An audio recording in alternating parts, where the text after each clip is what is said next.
That was more from John Sawyer's film about his experiences covering the African Union Monitoring Force, 7,000 strong, that has, by all accounts, manifestly failed to keep the peace. John, in your observations of that force up close, what exactly was it that prevented them from succeeding? I think they have succeeded, James, in some areas. Where they are, I mean, I think in some of the camps where they have a presence, in Niala and South Darfur, for example, where we watched and observed, went out on firewood protection patrol, where hundreds of women were able to go out and gather firewood without being attacked, or the incidence of attacks decreased substantially over the 3 or 4 months that they've been there. The problem is there are not enough of them, and they're not well enough equipped. There's no, the places that we were, the African Union officers were relying on their own cell phones to communicate.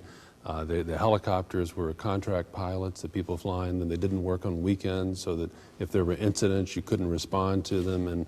And my sense is that they succeeded where they had sufficient force in place, and what I would like to see is to have more support go in immediately to take advantage. Not to say that they're a failure, but to use them, because they are. That's it. They're limited, but they're all we have right now. They're on the ground.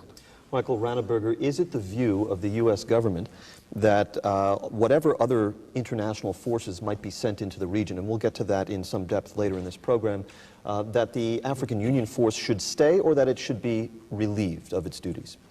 Well, we've said that there needs to be a transition to a UN peacekeeping force, but the first thing I would say is that I've been to Darfur about 8 times, and I've visited many of these camps. The African Union force has had a major impact in stopping what I would call the large-scale organized violence, by which I mean the systematic burning of villages. And it's not because, as some say, all the villages have been burned. I've flown over Darfur. There are thousands of villages. It's because their presence has had a deterrent impact. Now, has it been perfect? Absolutely not. There's still a tremendous amount of violence occurring. But that violence is more complex. You've got groups How so?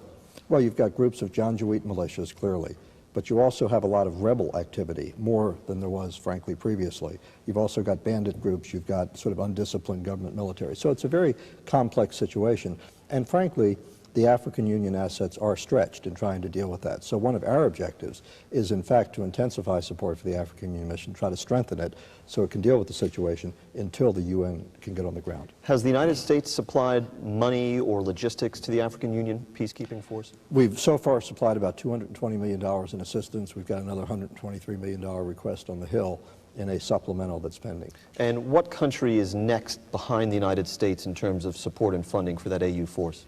The European Union has provided about as much funding as we have to it. So we are together we're the principal supporters. All right, let's take a question from our internet audience right now. This question is from Holly, and she wants to know, to what extent has U.S. involvement in Iraq interfered with U.S. policy regarding Darfur, and how can the U.S. balance its commitment to Iraq with working to stop genocide in Darfur? She says, I think that the United States and the rest of the world have a responsibility to do something. Samantha Power, do you think Iraq is, you mentioned this a little bit before, how much is Iraq crowding out our ability to act decisively in Darfur? I think it's had a profound impact on our foreign policy everywhere around the world. When there was an opportunity about a month ago, it looked like, for the African Union to hand off to the UN peacekeeping force, the Sudanese government basically went door to door with a number of countries and said, almost like a PR agent, you know, if you like Iraq, you'll love Darfur. I mean, in essence, this is the quagmire that awaits you, and so it's raised the specter. I mean, countries don't generally want to go and offer protection in the face of genocide. That's not something states like doing, and it's not something their citizens reward them for doing.